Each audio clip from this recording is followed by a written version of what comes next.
Eu sempre achei que histórias de lobisomem eram coisa de gente do interior. Superstição, exagero, coisa para assustar criança. Meu nome é Marcelo Andrade, tenho 42 anos. E o que aconteceu comigo em 2016, numa estrada entre Juiz de Fora e Belo Horizonte, foi o suficiente para destruir completamente esse pensamento. Até hoje eu evito dirigir de madrugada, e principalmente naquela região. Na época, eu trabalhava como caminhoneiro, transporte de carga mesmo, rodava o Brasil inteiro. Madrugada, chuva, estrada ruim, nada disso nunca me assustou. Era só mais uma viagem. Saí do Rio de Janeiro com uma carga que precisava chegar cedo em Belo Horizonte. Para não correr o risco de atraso, decidi parar em Juiz de Fora, dormir algumas horas e sair bem cedo. Coisa de 3 da manhã, nada fora do comum. Parei numa pousada simples, de beira de estrada, daquelas que quem é da estrada conhece bem. Cama, banho, um café forte e pronto. A dona da pousada era uma senhora. Devia ter uns 60 e poucos anos. Muito educada, mas tinha um jeito meio estranho, como se estivesse sempre preocupada com alguma coisa. Fiz o check-in, comi alguma coisa e avisei. Vou sair umas 3 da manhã. Ela parou o que estava fazendo na hora, olhou para mim sério. Filho, melhor você esperar o sol nascer, ela disse. Eu até dei uma risada. Que isso, dona? Faça isso direto. É tranquilo. Ela insistiu. Não é por causa da estrada, filho. É por causa do que tem nela. Aquilo me fez franzir a testa. E perguntei, como assim? Ela hesitou, como se não quisesse falar. E disse, tem coisa que a gente não entende, filho. E que anda por aí quando ainda tá escuro. Eu balancei a cabeça, meio sem paciência. Animal? Ela me olhou e respondeu baixo. Nem sempre. Aquilo ficou estranho, mas eu simplesmente ignorei. Eu era cético. Para mim aquilo era história de gente do interior querendo assustar viajante. Fui dormir. Acordei com o despertador às 2h40. O silêncio da pousada era pesado, diferente. Nem cachorro latindo, nem carro passando, nada. Quando saí do quarto, a dona da pousada já estava acordada, sentada perto da recepção, como se estivesse esperando. Você ainda vai? Ela perguntou. Vou sim, respondi. Ela respirou fundo e disse uma última coisa. Se você ver alguma coisa na estrada, não para, não desacelera, não olha muito. Aquilo me deu um leve arrepio, mas eu ri. Pode deixar, respondi. Saí com o caminhão por volta das 3 da manhã. Uma garoa fina caía, daquelas que deixam o asfalto meio brilhando. A estrada estava completamente vazia. Só eu, o som do motor e a chuva leve batendo na lataria. Por uns 20 minutos tudo seguiu tranquilo, até que eu comecei a sentir uma coisa estranha, um desconforto. Sabe quando você tem a sensação de que não está sozinho, mesmo sem ver ninguém? Eu tentei ignorar, mas aí eu vi, lá na frente, no acostamento, algo parado. No começo parecia um cachorro grande, muito grande, mas tinha algo errado. A forma dele não era normal. Eu diminui um pouco a velocidade, tentando entender o que era. E foi aí que ele se moveu, se levantou, devagar, e ficou de pé, em duas patas. Naquele momento meu corpo inteiro gelou. Aquilo não era um animal comum. Era alto, muito mais alto que um homem, magro, mas com uma estrutura estranha, alongada demais. Os braços, compridos demais, e a cabeça parecia de um lobo, mas deformada, errada. Ele virou, lentamente, na direção do caminhão, e eu vi as orelhas dele. Eram enormes, pontudas. Elas giravam na minha direção com um movimento seco. Eu ouvi o estalo daqui de dentro da cabine. Um som de couro velho sendo esticado. Um barulho de cartilagem batendo. Ele não precisava me ver. Ele já tinha me caçado pelo som do motor. E o olhar, eu juro por tudo, que ele olhou direto na minha alma. Os olhos não brilhavam, como os de um bicho como refletir no farol. Eles eram opacos, fundos e fixos. Aquele olhar me dizia que não era um motorista passando. Eu era uma presa que tinha acabado de cair na rede. Eu pisei no acelerador na hora. O caminhão respondeu pesado, demorando mais do que eu queria, e no retrovisor eu vi ele correndo. Não era um correr normal. Ele vinha em 4 patas, depois levantava, depois voltava. Mas a velocidade, aquilo não era possível. Ele estava me alcançando. o coração batendo tão forte que eu mal conseguia respirar. Eu só lembrava da voz da mulher. Não desacelera. Não para. Ele chegou perto. Muito perto. Eu conseguia ver, pelo retrovisor, o corpo dele se esticando, se contraindo. Eu entrei em desespero. Comecei a buzinar, acelerar tudo que dava. O caminhão tremia, a estrada escorregadia. Eu achei que ia morrer ali. Olhei pelo retrovisor de novo e vi aquela cabeça encostada no vidro da traseira. As orelhas dele tensionavam, girando para trás como as de um gato bravo, fazendo aquele barulho de algo seco se quebrando no meio do vento. Ele não estava brincando. Ele estava concentrado. O olhar dele pelo espelho era de uma inteligência fria. Ele estava medindo o tempo certo de quebrar o vidro e me puxar para fora. E então, ele saltou. Eu senti o impacto na traseira do caminhão, um baque seco. O veículo balançou, quase perdi o controle. Olhei pelo retrovisor e vi. Ele estava agarrado na lataria, subindo, as garras rasgando o metal como se fosse papel. O som, até hoje eu escuto aquilo. E então, do nada, ele parou. Simplesmente parou. Eu vi pelo retrovisor, ele soltando o caminhão, caindo de volta na estrada. Mas antes de desaparecer na escuridão, ele ficou parado, me olhando, e levantou, de novo, nas duas patas, e fez um movimento com a cabeça, como se estivesse me observando ir embora, como se aquilo fosse só um aviso. Eu não parei, não desacelerei, só fui parar já perto de Belo Horizonte, com o corpo inteiro tremendo. Quando cheguei no destino, o pessoal da descarga perguntou o que tinha acontecido. Porque a traseira do caminhão estava completamente destruída, marcada, como se tivesse sido rasgada por alguma coisa. Hoje, eu ainda trabalho na estrada, mas nunca mais passo por aquela região de madrugada. E até hoje, eu não sei se aquilo era um animal. Mas uma coisa eu tenho certeza, aquilo sabia exatamente o que estava fazendo. E sabia quem eu era. Eu tinha 9 anos quando entendi que algumas histórias que os adultos contam não são para ensinar. São avisos. Meu nome é Paulo Henrique, tenho 34 anos e o que vou contar aconteceu quando eu morava num sítio, no interior de Montes Claros, Minas Gerais.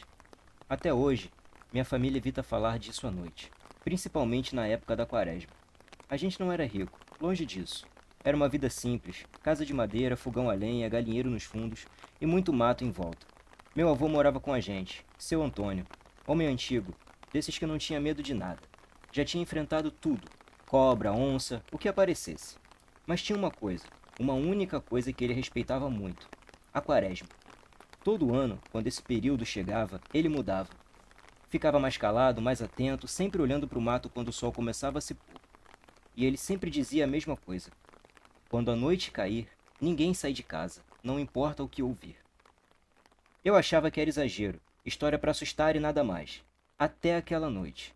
Já devia ser perto de meia-noite quando começou. Um barulho no galinheiro. As galinhas se agitando, batendo asa, desesperadas. Minha mãe levantou assustada. Deve ser onça, ela disse. Meu avô já estava de pé. E o rosto dele, eu nunca esqueço. Ele não parecia preocupado. Parecia convicto. Todo mundo para a sala, agora, ele falou. Sem discutir, sem explicar, a gente obedeceu. Meu pai trancou a porta. Minha mãe começou a rezar baixinho. E então veio o som. Um rosnado, grave, arrastado, rodeando a casa. Não era de cachorro ou de onça. Não era de nada que eu já tinha ouvido. Era pesado, como se viesse de um peito grande demais para ser de um animal comum.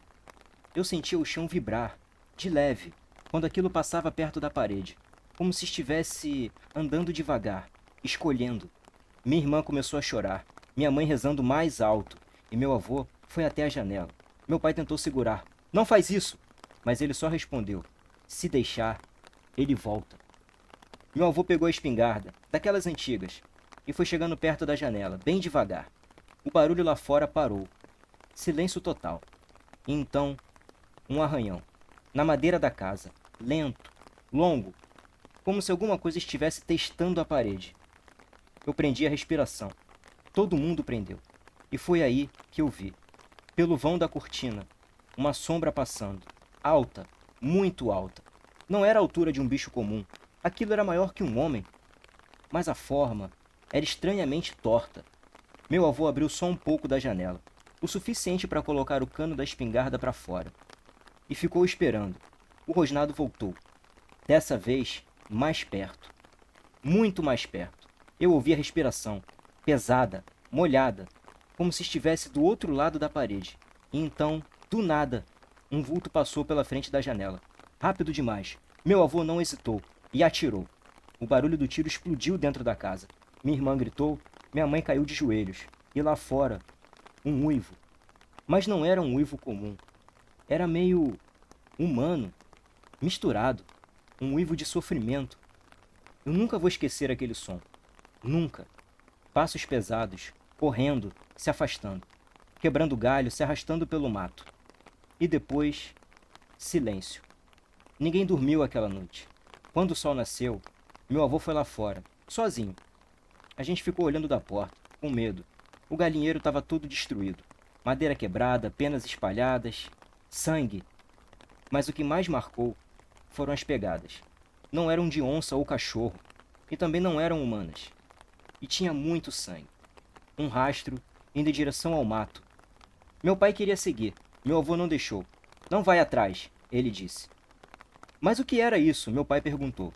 Meu avô demorou para responder, e olhando para o rastro, pensando, ele disse. Era alguém. Só não era mais gente. Depois disso, nunca mais tivemos ataque no galinheiro. Nunca mais. Porém, todo ano, na quaresma, meu avô trancava a casa mais cedo e ficava sentado com a espingarda do lado.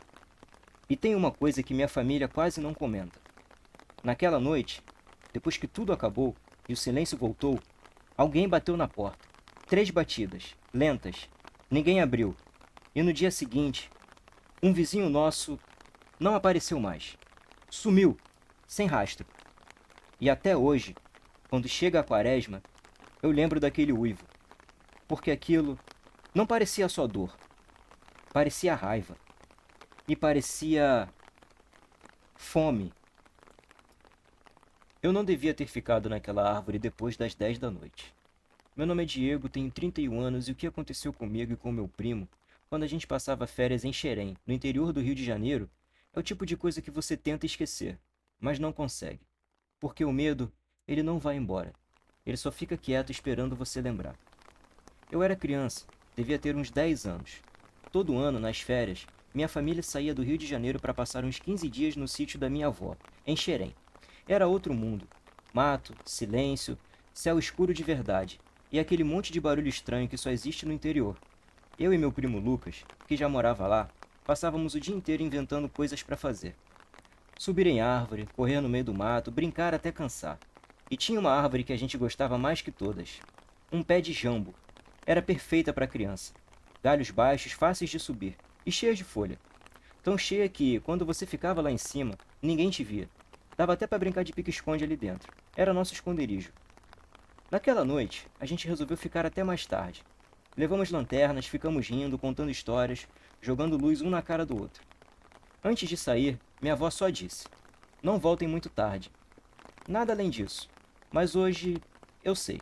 Aquilo não era conselho. Era aviso. Já devia ser um pouco depois das 10. A lua estava cheia, iluminando o mato de um jeito estranho. Não era escuro, mas também não era claro. Era meio morto. A gente estava lá em cima, quieto, escondido entre as folhas, quando vimos o primeiro barulho. Um galho quebrando, seco, pesado. Eu congelei, meu primo também. Deve ser algum bicho, eu sussurrei. Mas ele não respondeu, só ficou olhando na direção do mato. Outro som, mais perto. Folhas sendo amassadas, lento. Não era leve como um cachorro. Não era rápido como um gato. Era pesado. A gente desligou as lanternas na mesma hora. Ficou só a luz da lua. E o silêncio. Até que veio o cheiro. Um cheiro forte, podre, como carne estragada, misturada com cachorro molhado. Tão forte que parecia que estava entrando na garganta. Eu senti vontade de vomitar. E então, a gente viu. Primeiro, os olhos, lá embaixo, no meio da escuridão. 2 pontos, brilhando. Parados, altos demais. Muito altos. Não estavam na altura de um animal comum. Estavam quase na altura da gente, mesmo a gente estando em cima da árvore. Meu coração começou a disparar, tão forte que eu tinha certeza que dava para ouvir. E então, ele deu um passo para frente e saiu da sombra. Eu não consigo explicar direito, mas aquilo não era um bicho normal. Era grande, muito grande. Magro, mas comprido, totalmente desproporcional. Os braços, longos demais. As pernas, tortas, como se não fossem feitas para andar daquele jeito. E a cabeça parecia de um cachorro. Mas não era. Era maior, mais alongada. Muito estranha. As orelhas, altas, esticadas, e quando ele se moveu elas fizeram um som, um estalo seco, como se cortassem o ar. Eu nunca vou esquecer aquele barulho. Ele começou a andar em volta da árvore, devagar, cheirando, a cabeça baixa, o focinho perto do chão, puxando o ar. Ele sabia. Eu olhei para o meu primo. Ele estava chorando, em silêncio, com a mão na boca. Eu queria fazer alguma coisa, gritar, correr, qualquer coisa, mas meu corpo não obedecia. A criatura parou, bem debaixo da gente. Ele levantou a cabeça, o focinho apontado para cima, cheirando. O ar entrando, pesado, fundo, como se estivesse tentando puxar a gente dali de cima só pelo cheiro. Eu fechei os olhos, parei de respirar. Mas era tarde. Ele sabia que tinha alguma coisa ali. Só não sabia exatamente onde. Então, ele fez um som, um rosnado baixo. Mas tinha alguma coisa ali dentro. Não era só um animal. Aquilo me quebrou por dentro. Ele começou a andar mais rápido, rodeando a árvore, arranhando o tronco, as garras raspando na madeira. Eu senti a árvore vibrar. Por um segundo, eu achei que ele ia subir, mas não subiu. Só ficou ali, rodando, esperando, como se soubesse que a gente ia cometer um erro. O tempo parou. Eu não sei quanto tempo a gente ficou ali. Minutos, talvez mais. Até que de repente, um uivo, longe, alto. A criatura parou na hora, ficou imóvel. A cabeça virou, na direção do som. Silêncio. E então, ele respondeu com outro uivo. Ainda mais grave, mais pesado. E saiu. Entrou no mato. Desapareceu. O cheiro ficou. Mas ele não. A gente ficou parado, sem coragem de descer, sem coragem de falar. Até ouvir uma voz. Diego! Meu pai, lá de casa. Distante, mas dava para ver a árvore dali. Eu nunca gritei tão alto. Aqui, pai! Meu primo começou a gritar também, desesperado. Meu pai veio correndo. A gente desceu da árvore tremendo, chorando, sem conseguir falar direito. Ele perguntou o que tinha acontecido, mas a gente só conseguiu explicar dentro de casa. Minha avó ouviu tudo, em silêncio, e quando a gente terminou ela fez o sinal da cruz e disse baixo. Eu sabia. Meu pai perguntou, sabia o quê? Ela olhou pra gente, depois olhou pra janela, pro mato e disse. Isso aí aparece de vez em quando. Não é sempre, mas eu já vi. Ninguém falou nada. E então ela disse o nome. Besta fera. Depois disso, a gente nunca mais ficou naquela árvore à noite. Nunca mais. Mas às vezes, quando eu fecho os olhos, eu ainda sinto o cheiro. E lembro daquele focinho levantando, procurando a gente, como se soubesse que uma hora a gente ia descer.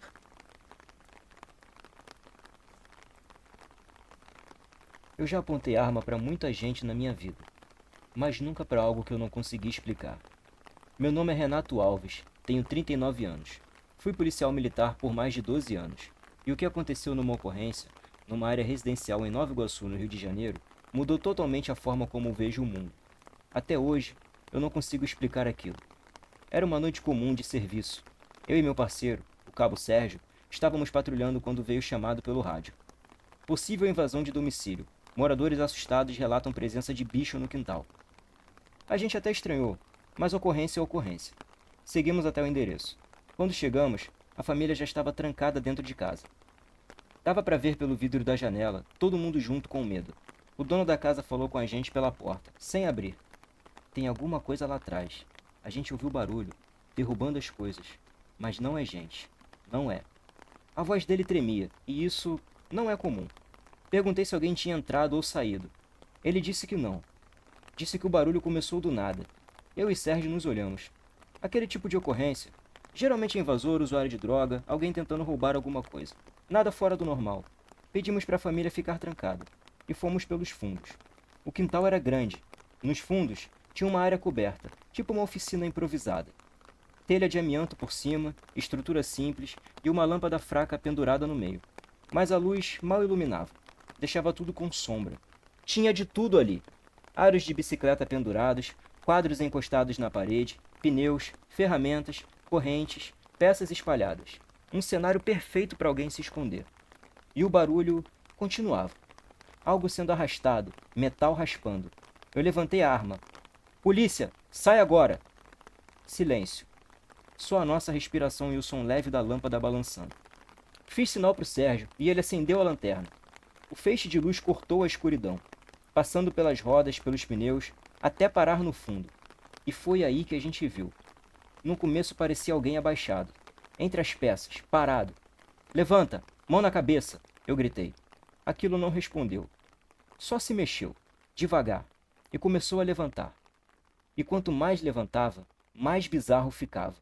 O corpo, coberto por pelos, mais falhados, irregulares, como se estivesse doente ou apodrecendo. Em alguns pontos, dava para ver a pele, escura, marcada, os braços, longos, terminando em mãos que não eram exatamente mãos. E quando a luz bateu no rosto, os olhos eram vermelhos, não refletindo a luz, brilhando, fixos na gente. E ali eu senti, aquilo não estava com medo. Aquilo estava com raiva. Uma raiva crua, antiga. Abaixa agora! Eu gritei de novo. Mas minha voz já não tinha mais a mesma firmeza. O Sérgio do meu lado travou. A criatura inclinou a cabeça, de leve, como se estivesse entendendo a gente. Ou avaliando. E então deu um passo. Só um. Mas foi suficiente. Dispara! O Sérgio gritou. A gente atirou quase junto. O som dos tiros estourou naquele espaço fechado, ensurdecedor. A criatura recuou. Um movimento rápido, quase impossível de acompanhar. Bateu em alguma coisa, derrubou o metal, fez um barulho absurdo. E então correu. Não pela porta, pelo muro, num salto. Eu juro, eu vi aquilo passar por cima do muro como se não tivesse peso nenhum. A gente saiu correndo atrás. Viramos para o terreno ao lado. Um matagal, escuro e fechado. Apontamos as lanternas, procurando, chamando, nada, nenhum som, nenhum movimento. Como se nunca tivesse estado ali. A gente voltou. A oficina estava destruída. Peças no chão, marcas nas paredes e um rastro de sangue. Pouco. Escuro. Mas tinha. A família não quis nem ver. A gente registrou como ocorrência de invasão com um autor desconhecido. Mas eu sabia. Aquilo não era um invasor. E não era um animal comum. Depois daquela noite, eu nunca mais fui o mesmo. Comecei a ter pesadelos, acordar no meio da noite, com a sensação de que tinha alguém dentro de casa, não do lado de fora. Dentro. Mas o pior não foi isso. O pior foi quando a gente voltou para a viatura. Sérgio estava calado, muito mais do que o normal. Eu perguntei, tu viu a mesma coisa que eu? Ele demorou para responder. Ficou olhando para frente, sem piscar. E disse, eu vi. Silêncio. E então ele completou. Mas não era só isso que estava lá. Aquilo me deu um gelo na hora. Como assim? Perguntei. Ele virou para mim devagar e respondeu. Quando você atirou, ele olhou para você. Quando eu atirei, ele olhou para mim. Ele engoliu seco e completou.